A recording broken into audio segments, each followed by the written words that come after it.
After 2 years of legal battles, Lydia Booth, who is an 11-year-old student in Mississippi, she reached a settlement that will allow her to wear a Jesus Loves Me mask if she so chooses.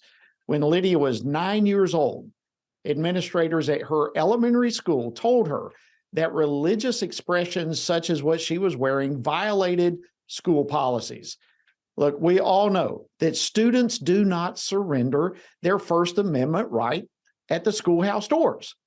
And so we're extremely pleased that Lydia's school district finally agrees with that now. And joining me to discuss this is Gregg Walters. He's a senior counsel for our great friends over at Alliance Defending Freedom, which is the organization that represented the Booth family. Gregg, thanks for all you do. Welcome to Washington Watch. Thanks, Jody. Thanks for having me.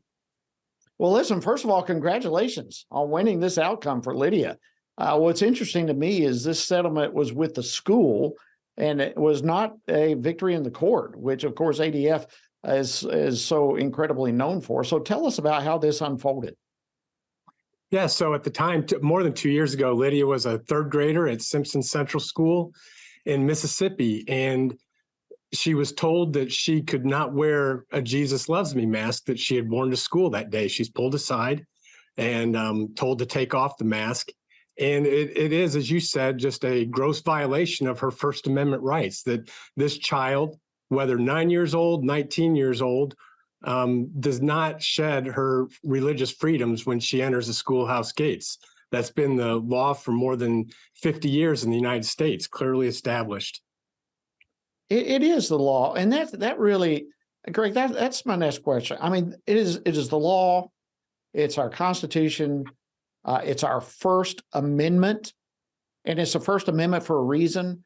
And so why did this school district take so long? I mean, why are we taking 2 years to resolve what seems to be a simple First Amendment question? Well, I can't speak to why the school district took as long. What I can speak to, though, is the boldness of our client, Lydia Booth.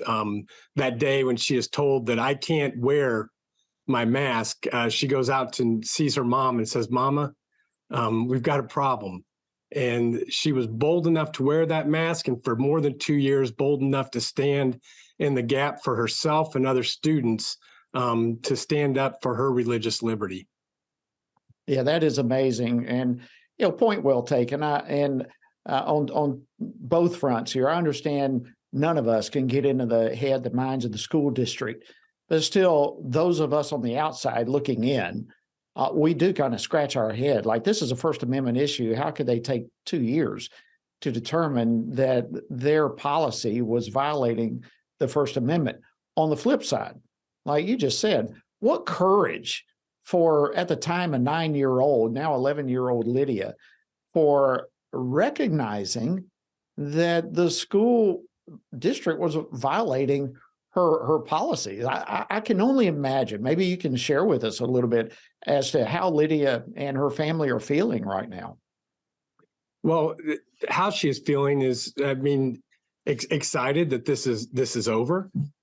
Because when this happened, is that she said that she was confused and she was hurt, and she wasn't hurt for herself. She's hurt for the fact that this is a child who wants to be a missionary, and her greatest message is that Jesus loves her and loves her fellow classmates. And she wanted to proclaim that without any disruption. She wanted to proclaim that message and was told she couldn't. So there's certainly great relief that this is over for the Booth family. And anytime they stand up, and any of our clients who stand up and get this type of victory, at the completion of that victory, there's relief. But there are still fights ahead, and I'm sure Lydia will be ready to fight them herself. I'm sure she will. And, she can never imagine the soil that she has plowed for people who are coming behind her, who will not have to go through what she's just gone through because she was willing to take a stand. And right along with that, all of you at ADF continue to do an amazing job at standing up for these First Amendment battles. Are you seeing an increase in challenges to the First Amendment and a greater hostility, seemingly, coming from, be it schools or businesses or wherever, government, against the First Amendment rights of individuals? Well, there's always we're told there's always going to be hostility to the gospel, and so whether it's greater right now or not, what we do see are challenges daily. We see them in different contexts. We are now seeing certain speech prohibitions and how teachers, educators are allowed to speak or not allowed to speak when it comes to gender identity, and they're holding to the truth of one man, one woman, and that you can't cross from one to the other, that you're born male or female. So we're seeing that, but we're seeing garden variety cases again. I mean, this case with Lydia, again, we have known for more than 50 years that children do not shed their constitutional rights at the schoolhouse door. And yet here we are plowing what should not be new ground. And yet we are doing that with school districts that still do not understand that children have religious freedom when they walk into the schoolhouse. A remarkable story. You know, I don't see, Gregg, very many COVID masks anymore. So has Lydia moved on to perhaps a Jesus Loves Me t-shirt or a pendant or something like that? Well, I'm sure if she could find one that she'd like to wear, that she'd be happy to wear it. And that's what's important about the new policy that the school has enacted. It's just overall neutrality towards religion. And that's what the Constitution demands, is that it's viewpoint neutral. It's not condemned because it is religious or because of some administrator's misreading of the Establishment Clause, thinking nothing can ever be said about Jesus Christ or any religion within the schoolhouse. And that's just completely false. And educators and administrators should know that. It's a shame that they don't. Gregg Walters, Alliance Defending Freedom, thank you for joining us on Washington Watch.